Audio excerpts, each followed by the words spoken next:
his church event last night. Was out there with Ben, his wife getting an award. And he and his wife didn't make it to that either. Hope he's okay. He said he's taking medicine, and so, but just have to be careful. So, COVID is still around. I'm waiting on my next shot, and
gonna go ahead and get started.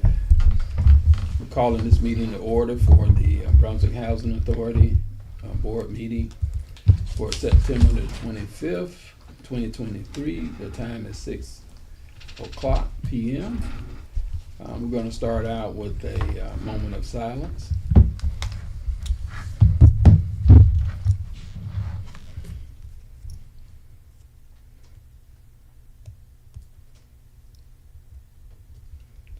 All right. Next item is approval of the agenda. Any changes or deletions? We have a need to go into executive session to discuss personnel. Is that right?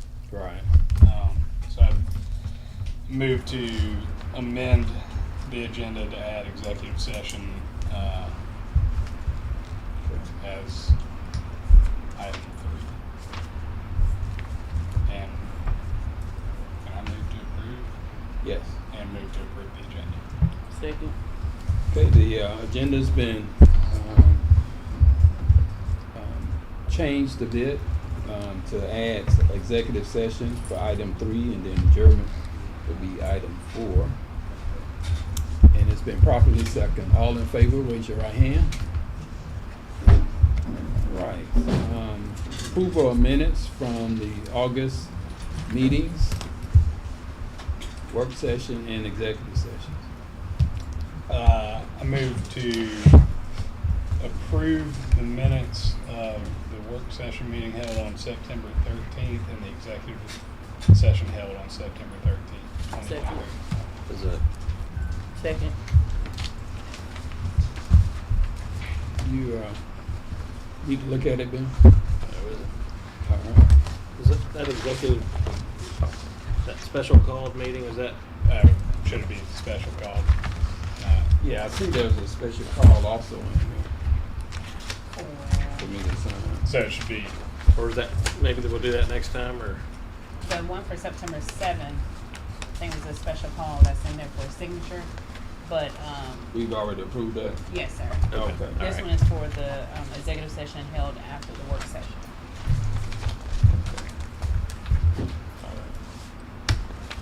So the minutes for work session for September the 13th and executive session for September the 13th. The motion and properly second to be approved as presented. All in favor, raise your right hand. Thank you. Item 2, new business, residential council. Commissioner Hayes. Resident Council is working with Coach K from Hopkins Homes to help complete bylaws for them, and we're just walking them through the proper steps to get theirs established. So within the next 60 to 90 days, they should be up and running. Which, Hopkins Homes. Hopkins?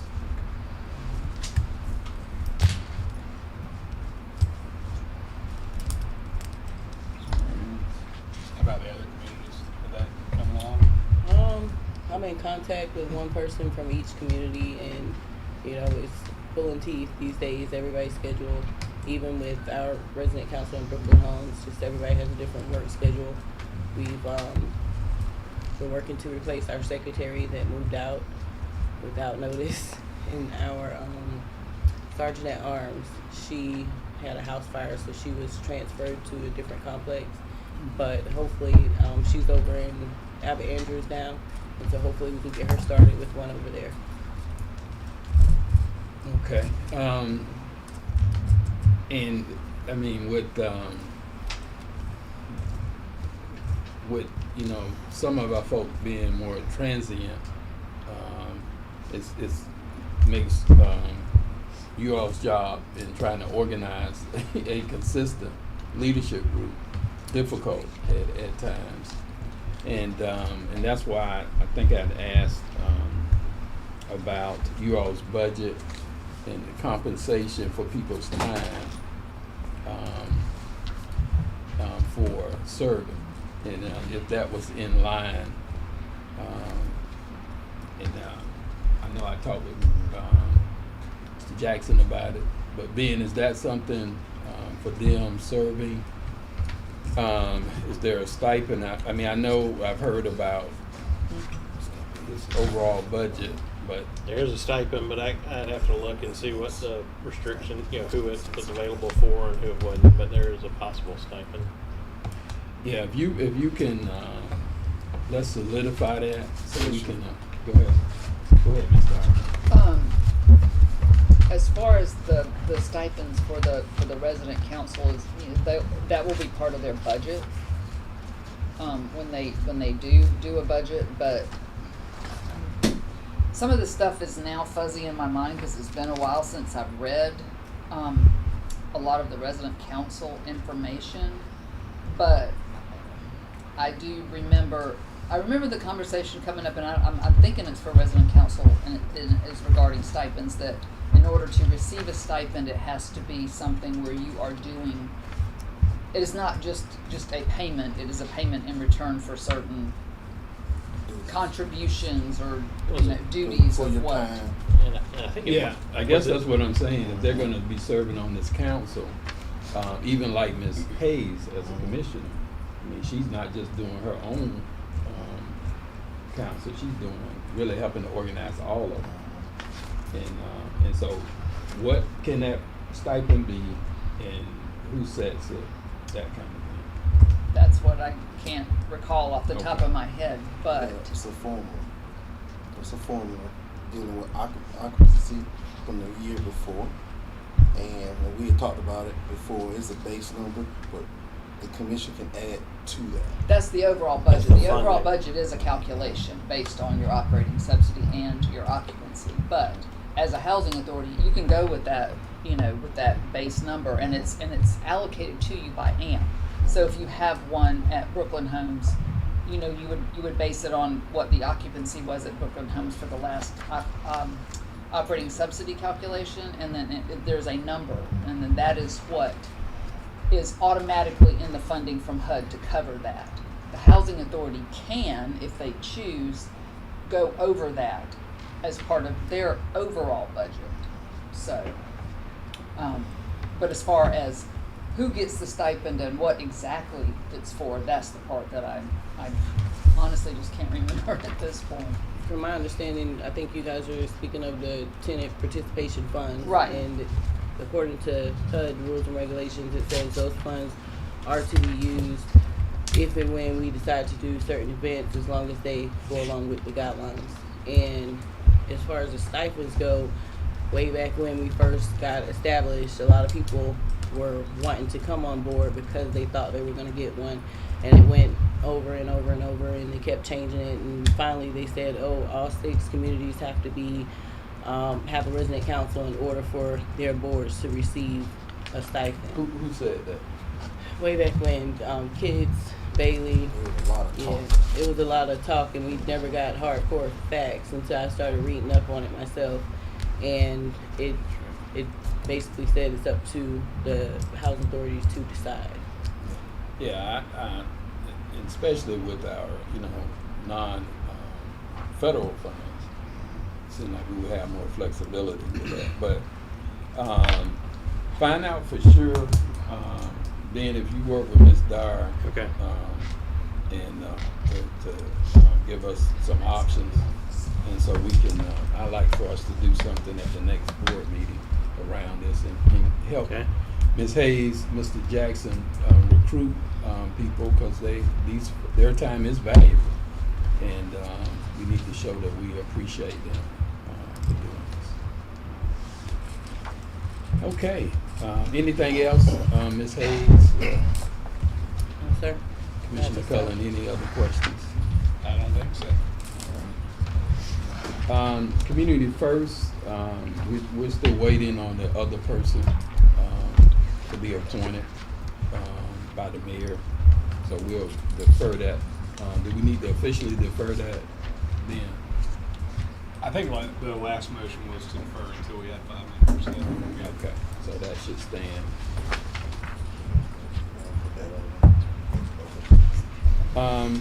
Okay, approval of August 2023 financial report. I have several things to go over that are related, financial related, but not necessarily for August, but I did, while they're fresh in my mind, our auditors, starts the second week of our audit for fiscal year 23, so I just wanted to give everybody a little update on that so far. Last week, Malcolm Johnson, who is the firm's owner, came with one auditor, and they spent a week. Malcolm did primarily the audit of the financials that were submitted to HUD. He goes over that. The other auditor who was here, Will, was starting to work on Section 8 and public housing file, doing a compliance audit of programs. That's continuing this week. They left.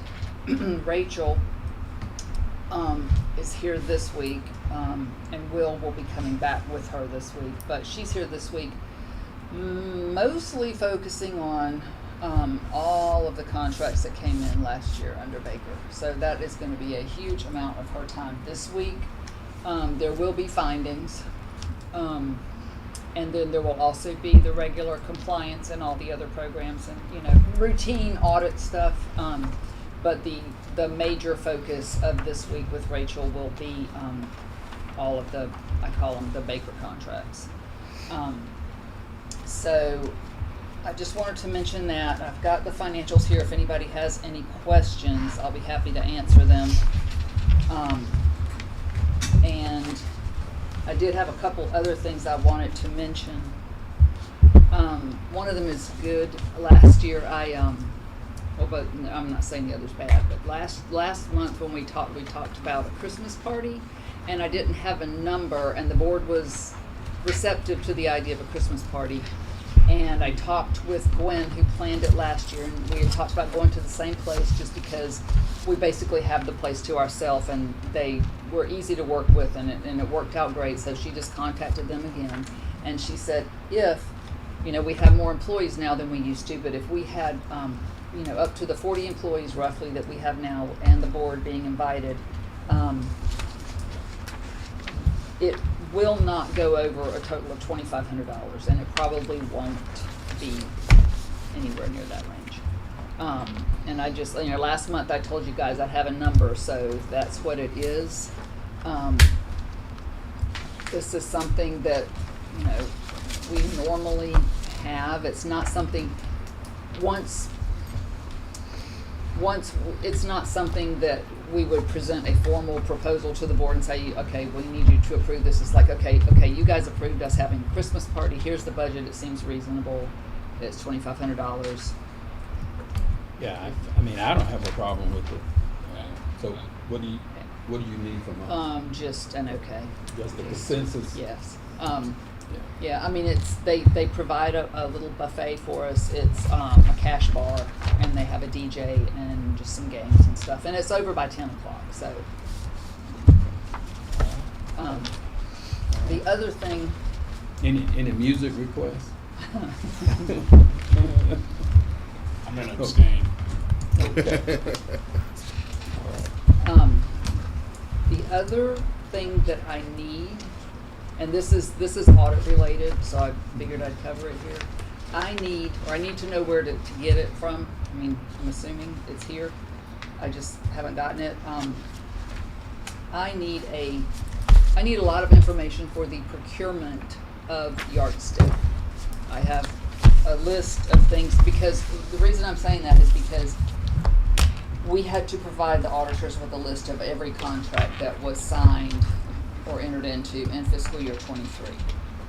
And we have to provide them with all of the procurement, all of the, going through, the RFP that was put out, the responses, the scoring, the everything. So we've got to provide all of that to the auditors for all contracts. And that was on the list of contracts that were procured in fiscal year 23. So I don't have it, so that's why I'm asking for it. If you want to email me the questions, I'll be glad to try and answer. Okay, and she needs it tomorrow. I wrote it on this piece of paper. Tomorrow by noon.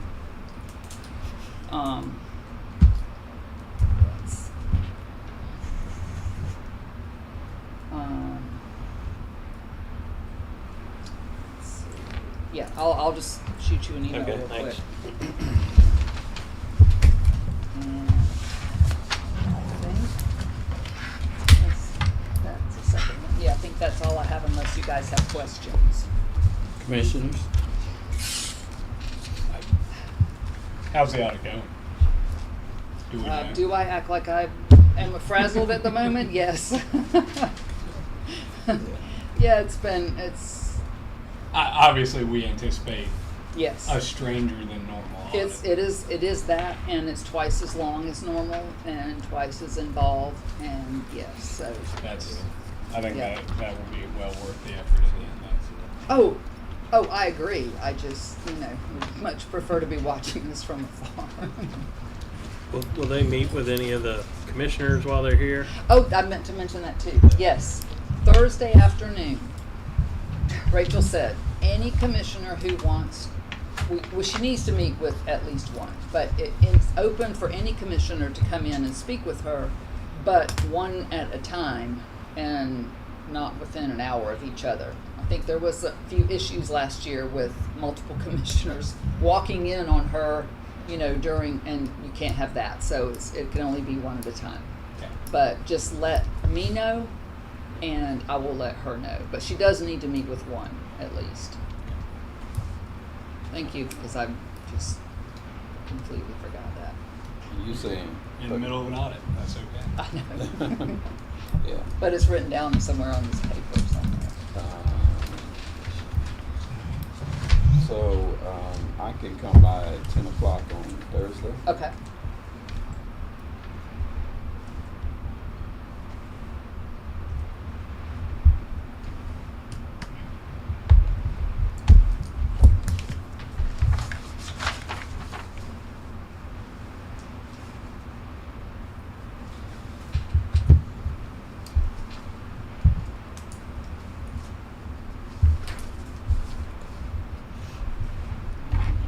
Can I come back at 12?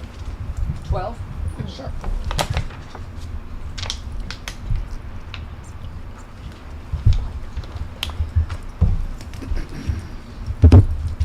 And I'll take a look at my schedule and shoot you something, but Okay. I definitely want to swing by.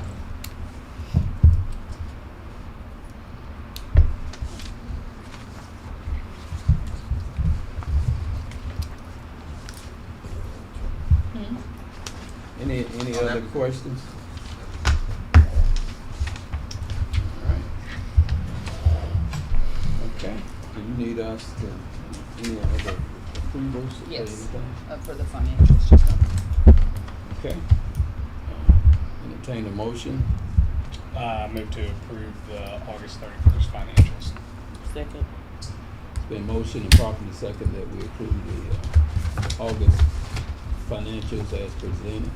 All in favor, raise your right hand. Thank you. Thank you, Ms. Bowden. Don't go anywhere.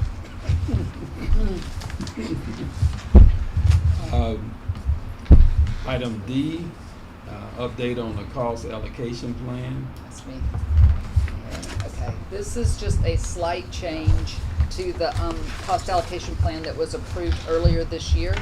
It runs by fiscal year, but so basically what we do is our central office, all the expenses of the central office, it is just a cost center, and the cost of the central office and the employees who are charged to the central office are split out to all the programs based on a ratio of their salary expense. Well, we have a new program here, it's the Jobs Plus grant, and so because there are services performed by central office staff such as IT help, accounts payable, HR,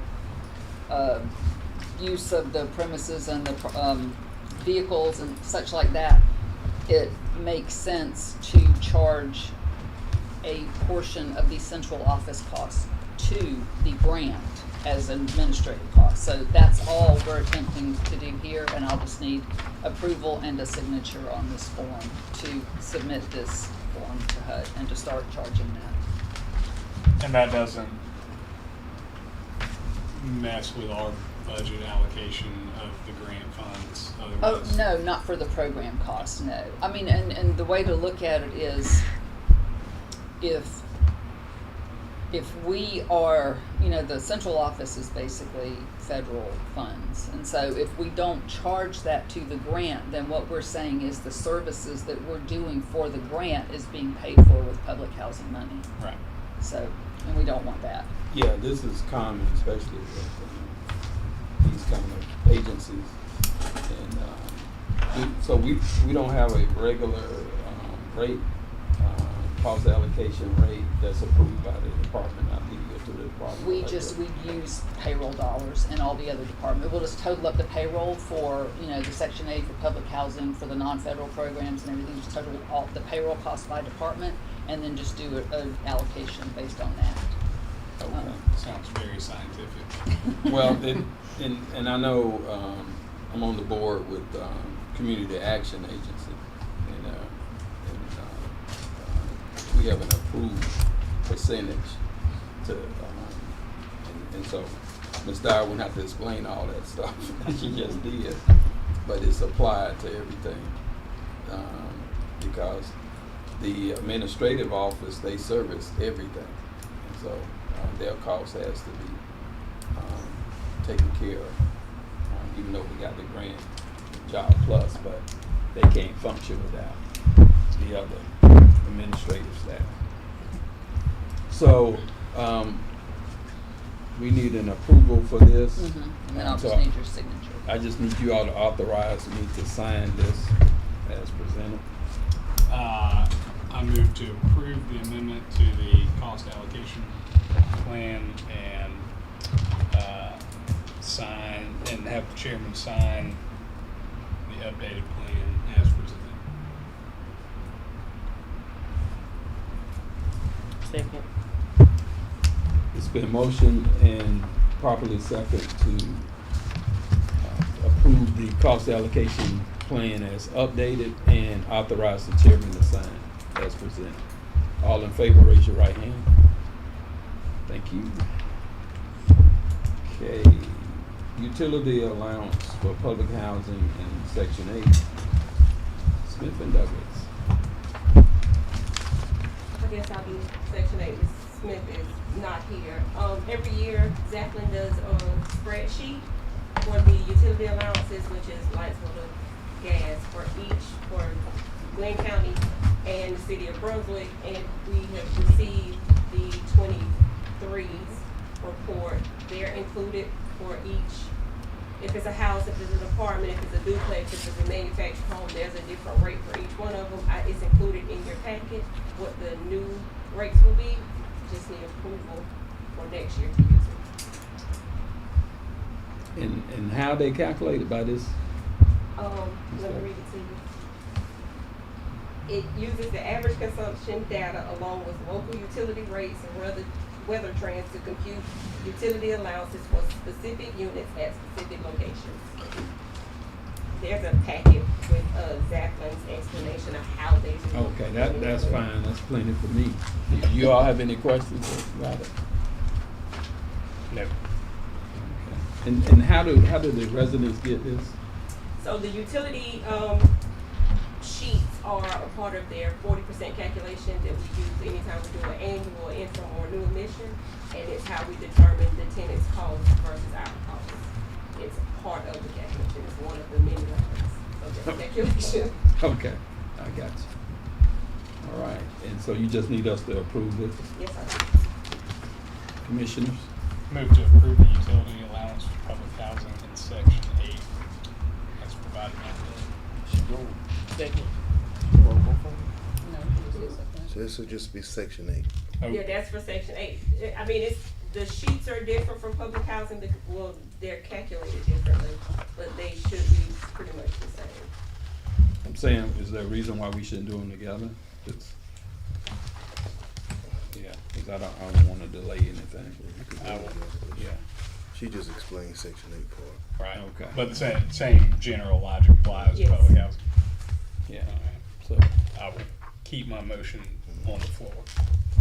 Second. then, motion and properly second to accept the utility allowance for public housing in section 8 as presented. All in favor, raise your right hand. All right. The, what is it, CMAP? CMAP? The infamous CMAP. Yes, sir. CMAP, all right. Last week, we received the scores for both the 22 and the 23 CMAP. For 22, we scored an 85, which puts us at a standard performing housing authority. For 23, we also received an 85, same performance Can rate. you tell us in case somebody's watching, what it is exactly? CMAP is the assessment of how well, it's a self-assessment of how we're running the CMAP program, the Section 8 program. Oh, okay. And so, we scored an 85 out of Out of 100. 100, yes, sir. Okay. What is historically what have we scored? And I know you may be newer in this I am position. new. Mr. Williams says around 99. I've seen a couple hundreds. There are two areas that we received zeros in. We've sent a question out to Ms. Shaw on the 22nd for an explanation or clarification of why we received those zeros in those specific areas. So we don't feel like we should have gotten a 0. The deconcentration bonus was an optional one, but in the previous years, we submitted something. Deconcentration is whether or not we're a metropolitan area. We don't believe that we are metropolitan. Usually we're classified as rural. Statistically, we Previous years, they have answered and scored in that area. So we're trying to find out what was the difference and what we believe to be true versus what was true in Okay. previous years. Okay. Commissioners? And on the pre-contract HQS inspections, we know why we got it. For 23, so the time between, so from 22's in, evaluation, we received a 5, but we could have scored higher. They gave us some corrective actions to do, and the time between them scoring 22's and 23's, they didn't feel like it had been enough time, so she did not score it at all. Okay. And we've taken some steps to change that. Yes, lots of steps. Yeah. Lots of steps. So we would anticipate getting a 5 on there Or higher, or higher. yes. What are these all out of? Or are they different? Each one is weighted differently. Okay. Is there a rubric? I can get you one. I can get you one. For each indicator, it has a weighted value. Yeah, that would be good if you send that out to all of us. I will. On the FSS, it says, NA, you don't have that program anymore? No, or- we still have it. It's just not a mandatory program, but we do utilize it so they don't score us on it at all because it's not mandatory for our housing authority. So they would only score us if it was mandatory for our Ye- employees? yes. Understood. All right. Okay, commissioners?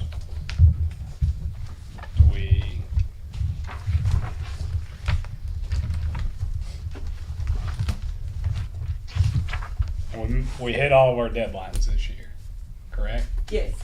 That is a step in the right direction. So you need us to approve this, or just, Well, Except More than 8, FYI. FYI. okay, so no approval needed. Okay, any further questions? None here. Okay, My packet had a RFP for fee accounting services. Do I need That's, that?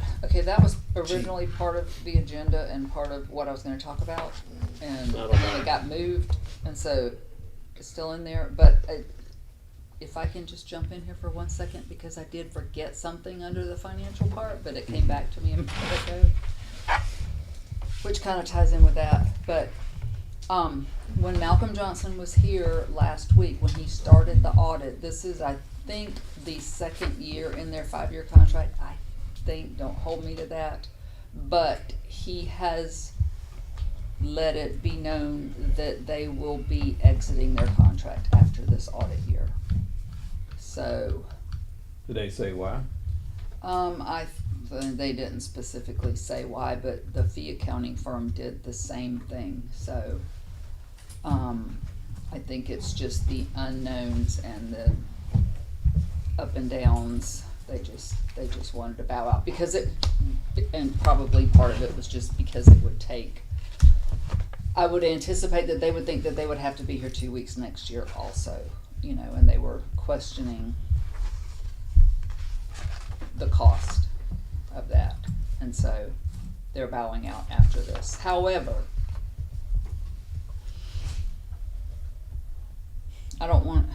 I feel like it's No. going into something that got removed from the agenda, and I didn't want to talk about it if I wasn't supposed to talk about it, so, but it was that RFP. Okay. Go ahead, Ben.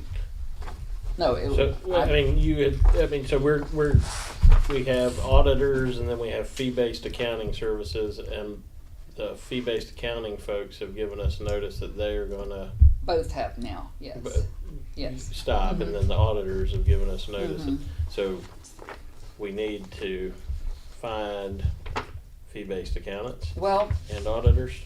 what, my position was advertised, to hire someone. I don't think there was a whole lot of response to that. And before Miss Jones left, I went to her because I just started thinking about it, and this was my thought, which, I'm probably speaking out of turn here too, but my thought was, okay, if you're having a hard time finding a replacement to come in, and, probably for the same reason that you're having a hard time keeping an auditor here who, has been here for years, if you're having a hard time with that right now at this moment, and you're going to bring in a new ED who's also going to be unfamiliar with, with being here at this housing authority, and you've got several open positions, wouldn't it make more sense to just, at least for a couple of years, bring in a fee accounting firm who can not do what Philip Gerald did just at year end, because he would just review what I had done and submit it to HUD. Fee accounting firms can do all of your accounting. And so you could bring someone in who already knows what they're doing, as far as you're not going to have anybody come in and miss any deadlines. Everything that, needs to get done is going to get done. There's no learning curve. So I thought that, what if we put out an RFP for fee accounting services? So I went to Miss Jones and she said, sure, but only put it out for a short period of time because I want to be here to present the idea to the board. I want to be here, so put it out and then, have it for a short period of time. We did. We got no responses. So after that, when I was talking to Malcolm Johnson last week, And he said, you know, we're not gonna bow out of auditing and all, because it's, you know, something, I guess, their firm is big enough where he does the audits, but he also has a fee accounting side. Most of these firms do. They've got fee accounting people and audit people. So he mentioned it to another person in his firm. He's like, Brunswick might be in need of whatever. So they expressed an interest in coming back in instead of being our auditor, being a fee accounting firm. He said, if y'all ever put out an RFP for that in the future, we would love to respond. So, You tell them the benefit of having a fee accounting firm. yeah, I mean, your fee accounting firm, to come in and have them, you know, a lot of really small housing authorities, like the one that Miss Jones works at in Claxton, they use Philip Gerald, our old fee accounting firm. They use them, but not in the way that we did. They use them for everything. I mean, I think they have somebody in their office who can cut the checks, but then everything is just sent off. Everything is just sent to Philip Gerald, and he does everything else. But then you don't have to worry about someone on staff, you know, missing something. You know that everything is going to be taken care of, because you are under contract for all accounting services, and then you've also got this is true now, but you know, in the end, and then the fee accountant submits all of your stuff to HUD at the end of the year, when the auditor comes in and they know that another firm has done the review of everything and has submitted it in a normal year, and this is the way it's always been with our current auditor, in a normal year, they don't have to put as much time in the audit as they would if they're looking at it as if staff had done everything on their own. You know, because they know that they've got another CPA firm out there watching over this, and that they have submitted it, and they have like an extra layer of trust already when they come in to do the audit. So that was what, in a very long-winded way, of what I was going to say tonight. That's fine, very good information, Ms. Brown. So we can talk about that also. Thank you. The contract with the consultants, with Lori O'Neill for Hand in Hand. Well, this is not for Hand in Hand, this is for the, It's Housing. Project Right. right. So the contract is in the board packet. I believe I sent it out to everybody. Mr. Hartman reviewed it sometime last week. I think there was only one word we needed to change. Not necessarily in the contract, but Ms. O'Neill's company is going to assist me with making sure I dot my I's and cross my T's and get the RFP and the project-based vouchers out for perspective. Can you talk a little bit about the process? for So this? I'm new to this, so from my understanding, in order, we would have to issue the RFP for interest of somebody to develop a community. We wait for responses, 3 responses.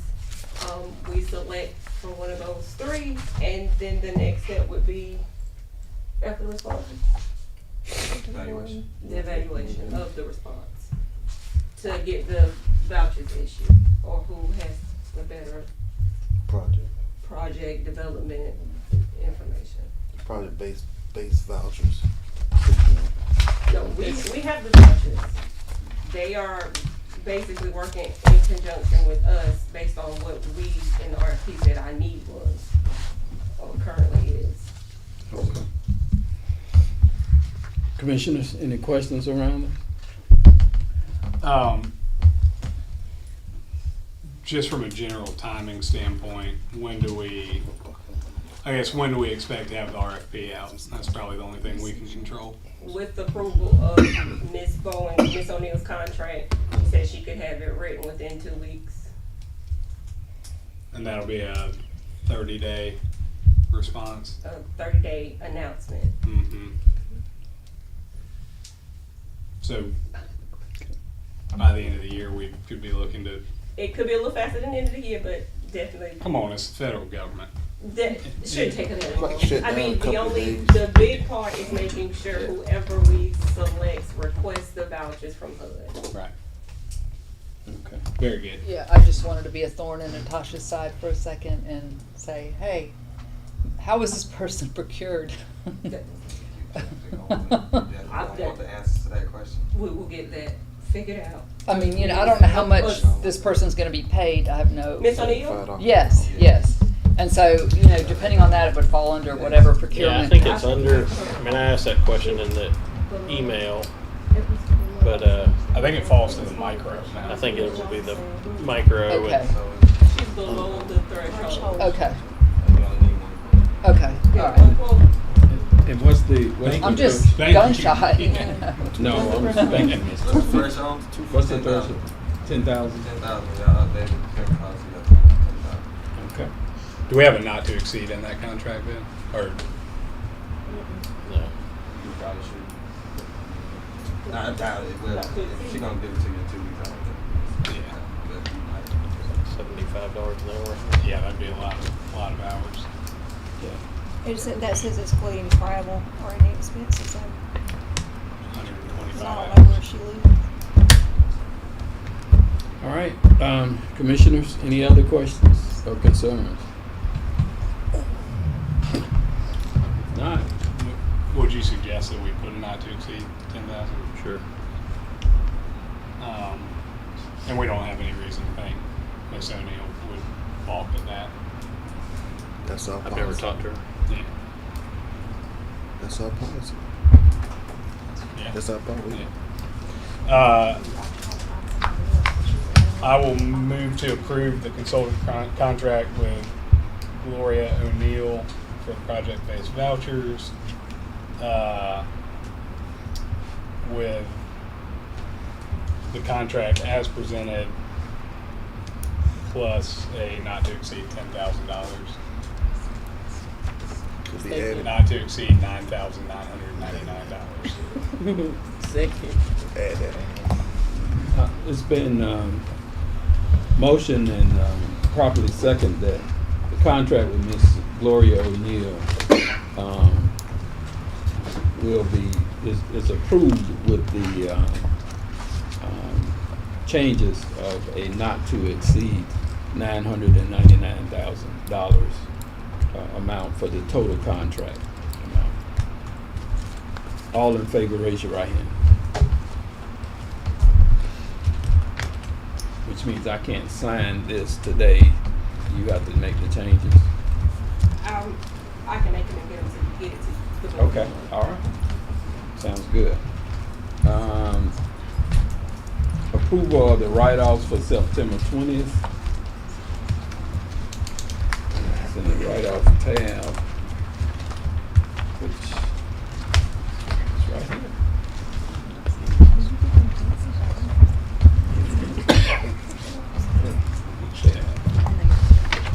Who handles this, Ms. Dyer? No, it's usually the public housing managers. They're the ones who generate the write-offs. So, Ms. Jackson, Mr. Jackson, you handle this? Maybe it'd be Amber. That needs to be moved to the work She's never session. here though. She's not here. Defer to the work session. Is there a reason why she's not here? I don't know. Do you know why Amber's not here, Natasha? She wasn't told she needed to, because usually Ms. Jones handles that. Okay, all right, well, that's understandable. We'll defer this to the work session since the person is not here, or we don't, since we don't have the interim ED that's planning. Anything around this though?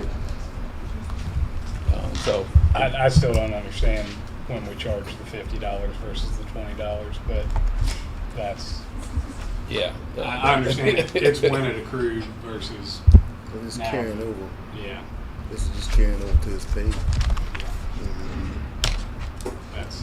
So let's defer this to the work session. I move to defer this agenda item to the work session agenda. Second.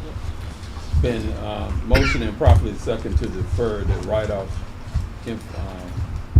the approval of the write-offs for September 20th, 2023, until the next work session.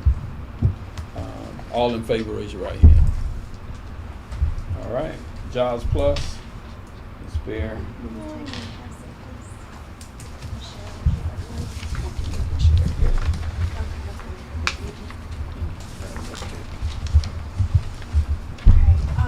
I wanted to come before the board to ask, we have a nonprofit that we spoke about briefly, the Coastal Phoenix. On the front page you get, I gave you a list of our second harvest expenditures. Right now, we have a balance of $659. That's what we have left to spend. So on the second page is I've already been turned down for one grant because they wanted us to charge our residents, and I refused to do that. So this is a grant through Walmart that I'd like to apply for, but we have to be a 501c3, and there's the page telling me that we have to have the 501c3, and then Coastal Phoenix, our tax letter, I've attached to it as well. So I would. Are we not already up? Coastal Phoenix is. It is. It's So- unrest. It's not. We don't have a lot of activity in Coastal Phoenix, and I'm not really sure of the actual purpose of what what Coastal Phoenix was designed to do. I think it was set up for. I think it's just a generic 501c3, but I don't want to. I told Honey that, everything we've done through Coastal Phoenix has come to the board for its, blessing that it is part of the mission of Coastal Phoenix to do something like this. And so Well, actually, from my understanding, I was here when they created it. Mm-hmm. And my community development corporation was trying to partner with the housing authority to do a home ownership program. Right. And it was created for home ownership, and they were doing the what do you call it? I know when the community When- land trust, the land- Brunswick, the land the land trust. trust, when that, It was whatever it was created called to at that time, yes. facilitate the land trust. Mhm. And home ownership development. So I'm not sure if it was created to use. Have you all used it for other things than that? The only things in relation to the land trust, because I remember the land trust, but Coastal Phoenix was already in existence, and so I didn't really know if it was started for that reason or something before. But we do have, They were buying home. I mean, they're trying to we are still acquire connected homes with to Habitat. fix up, and it was tied to home ownership. But even before the land bank, that was their thought anyway, was to set up a nonprofit to do this. And the Yeah, only, yeah. I'm sorry. Go ahead. The only other thing that we have that's going on in the land trust is the ongoing relationship with Habitat, because we loaned them money and they are paying us back slowly. That's a How much difference. did we loan them? Oh geez, maybe 75,000. It might be more than that. I can tell you. I just can't Less than remember off the 100. top of my head. But the only other thing that I can think of off the top of my head is the people who developed Brunswick Commons. We have Bill 26. Yes. This is, yes, well, I don't know who built Brunswick Commons, but it Bill was Gross. George Bill. Tullis, something Valentine Group. We dedicated 26 project-based vouchers to them, and they in turn, it is a tax credit deal, and as part of the application, they wanted a partner who was a nonprofit. So that whole agreement, our whole general partnership with them is through Coastal Phoenix, and Coastal Phoenix receives the developer fees from that property. Is that the only one that we have a relationship with? What about the partners behind Big Lots? That's it. That's Brunswick them. Commons. That's them. That's Brunswick Commons. That's Brunswick Commons. You're thinking of Norwich Commons Yeah, on that's what you're Norwich talking Street. I don't think Bill did that one. No, he didn't. Yeah. Yeah, the group out of Ohio did that. He did Norwich and Perry. Okay. But I was looking to use the 501 to be able to apply to sustain. So what do we consider as the authority? It should be government, What's the IRS? Oh, what does the IRS think we are? Mhm. Goodness. It's like how we fall in on some of these government forms is sort of like a quasi-governmental agency. Nonprofit. So, are we considered a nonprofit? No, I don't think so. Government. We're sort of an instrumentality of the city, I think. Does that sound right? Okay. I'm just basing it off of Government some agency. sales tax forms that I've Say read. that again. Government agency, Okay, well, What? it says a rec- agency of the government. I don't think we have 501 status for the Brunswick Housing Authority. Okay, well, we can, under this, a recognized government entity, if we're recognized as a government entity, but it lists, including law enforcement or fire departments. So if we're recognized, I don't have to use Coastal Phoenix, but if we're not, I think we are when we file with IRS, and Should be able to, because the city of Brunswick is a Yeah, nonprofit government. I'm uncomfortable because my concern is Mission Creek. And we don't really know for sure what Coastal Phoenix is supposed to be used for, other than what. I mean, I kind of know I was here. Right. I remember those things, and from what Ms. Dyer's been saying that it's been used for. So When's the grant application due? it's open. I was just trying to do it with us having only $600, and we've got 3 people coming in average a day. Right. Ben, can you run down a copy of the Coastal Phoenix bylaws? I've got that. I was gonna say I have it also. That should So, give us. I agree with Commissioner Booker that that's I don't think we want to use it as wherever we want to. right. But Can I go under a government agency, I think we are. I mean, we are technically? technically. Yeah, I mean, definitely. I think pseudo anyway. Yeah, I think that works. Quasi-government, We are. nonprofit. We're a creation of the state. It's like city of Brunswick Well, I government. got on the bottom, we had It's not 35 charitable. residents You're who not a- featured not a today and 501c3, 3 repeat yeah. customers. That's it. We should get our Boomba socks, we'll get 12 boxes of socks, 750 medium ankle, 750 tall, and 750 large mid and ankle socks. What happens if you run out of money before we get this resolved for I'm gonna you? keep looking for grants. Yeah, but what Well, happens the day you run out of money? I've talked with Stricklings and they're gonna allow us to come and pick up 2 days a week. Mm-hmm. And I've reached out to Cheddar's, and I've reached out to Panera, but Panera already has somebody picking up. I'm still waiting on Cheddar's to come. Yeah, I think then the answer is, we give what we have available. Yeah, it's not a grocery store. No, it's not, and we don't allow them to come but once every 30 days. They can't come more than that. Great. Okay, and anything else? No, sir, I'm just waiting on the eye doctor to get back with me, and we're scheduling our clinic. Other than that, no, sir. Have you spoken with Dr. Chandler? About the mobile clinic. Yeah, because they have the eye and They don't do vision, they do dental. they don't do eye anymore? No, sir, they only do dental. You sure? I worked there before I came here. Okay, I thought for sure they had, but anyway. I tried to get him to partner with Lighthouse when I was there, but we never could make it work. He and I were supposed to go to lunch the first of this week to discuss the mobile unit coming and setting up. They can't come and do dental on property, but they can do mental health and primary care. Right. And they're agreeable to that? Yes, I think yes. they'd be agreeable. As long as we make the schedule and fill out the paperwork and get it to them previously. That's great. Yeah, I'll also follow up with them. I may have a meeting with them tomorrow, so I'll see. Okay. Wow. If there's nothing else on the regular agenda, then I'll entertain a motion for us to go in executive session. I move that we go into executive session. Second.